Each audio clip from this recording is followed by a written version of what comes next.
Hola, ¿qué tal amigos? Estamos en nuestro plan de estudio leyendo la Biblia en un año. Hoy estamos en nuestro día 321 y vamos a leer Hechos 15, el Concilio de Jerusalén.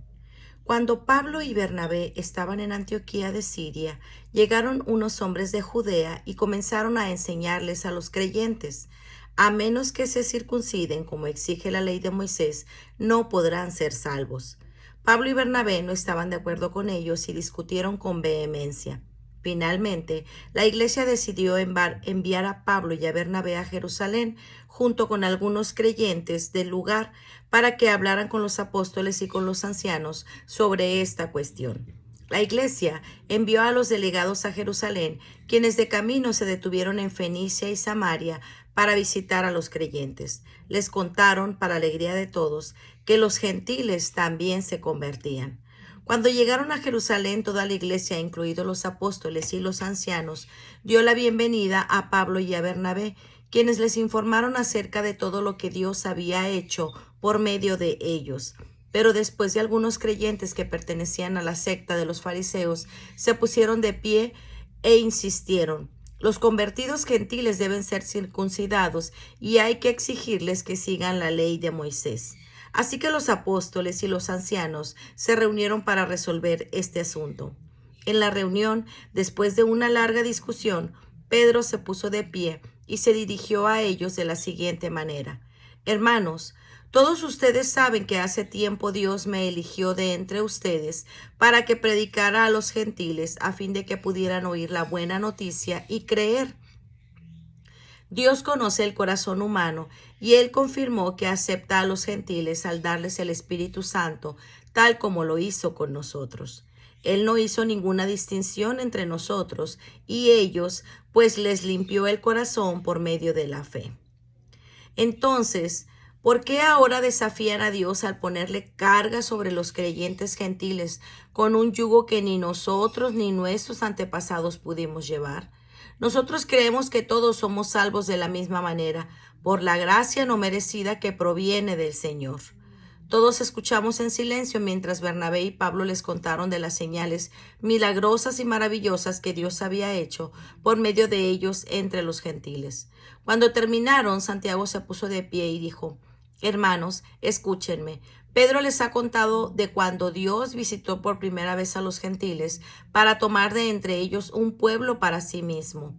Y la conversión de los gentiles es precisamente lo que los profetas dijeron, como está escrito: después yo volveré y restauraré la casa caída de David. Reconstruiré sus ruinas y la restauraré, para que el resto de la humanidad busquen al Señor, incluidos a los gentiles, todos los que he llamado a ser míos. El Señor ha hablado, aquel que hizo que estas cosas se dieran a conocer desde hace mucho.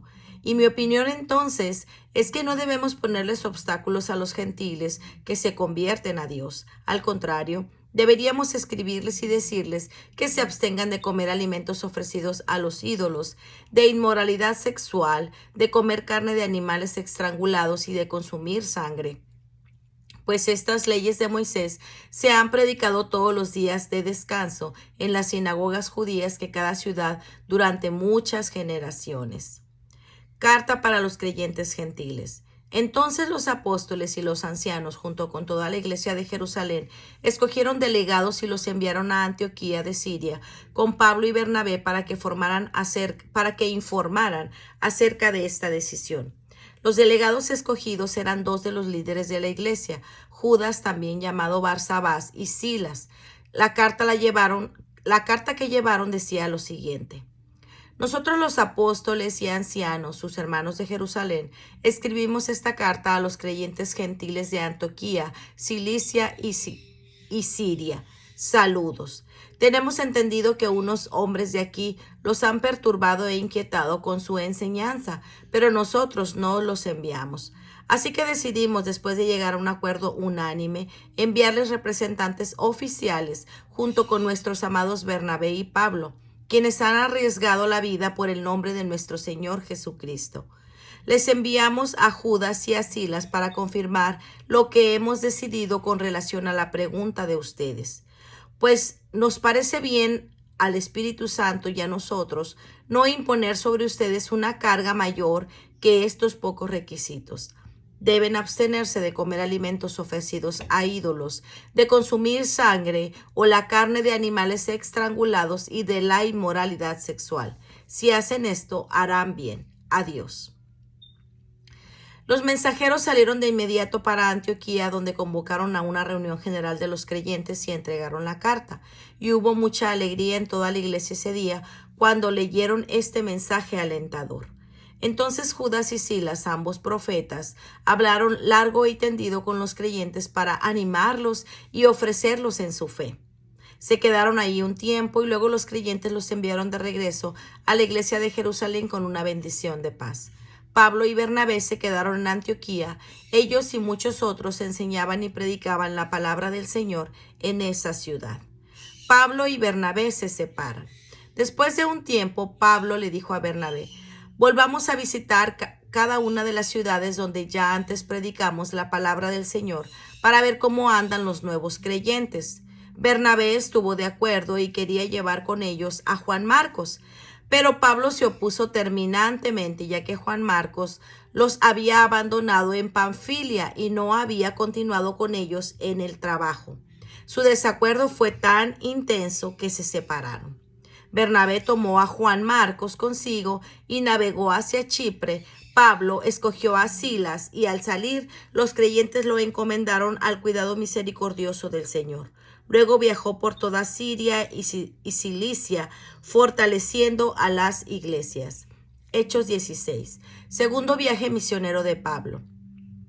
Pablo fue primero a Derbe y luego a Listra, donde había un discípulo llamado también Timoteo. Su madre era una creyente judía, pero su padre era griego. Los creyentes de Listra e Iconio tenían un buen concepto de Timoteo, de modo que Pablo quiso que él los acompañara en el viaje. Por respeto a los judíos de la región, dispuso que Timoteo se circuncidara antes de salir, ya que todos sabían que su padre era griego. Luego fueron de ciudad en ciudad, enseñando a los creyentes a que siguieran las decisiones tomadas por los apóstoles y los ancianos de Jerusalén.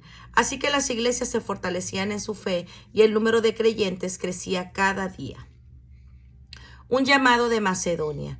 Luego Pablo y Silas viajaron por la región de Frigia y Galacia, porque el Espíritu Santo les había impedido que predicaran la palabra en la provincia de Asia en ese tiempo.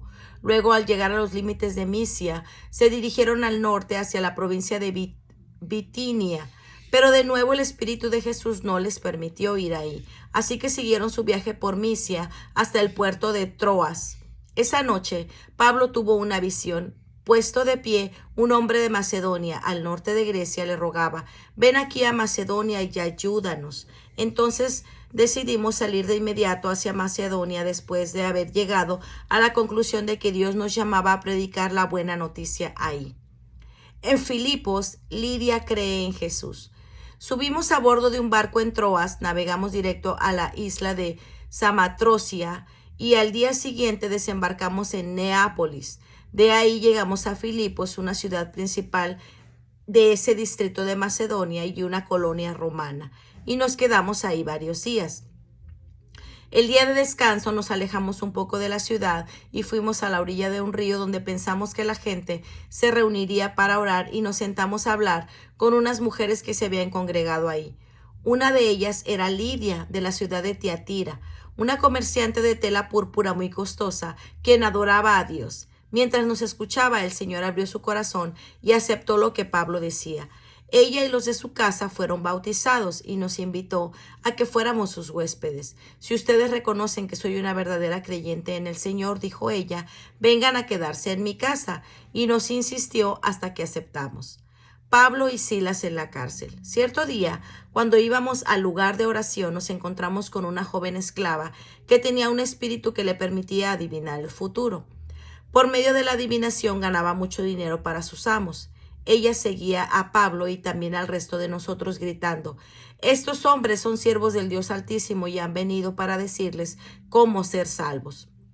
Ese mismo sucedió día tras día hasta que Pablo se exasperó de tal manera que se dio la vuelta y le dijo al demonio que estaba dentro de la joven: te ordeno en el nombre de Jesucristo que salgas de ella. Y al instante el demonio la dejó.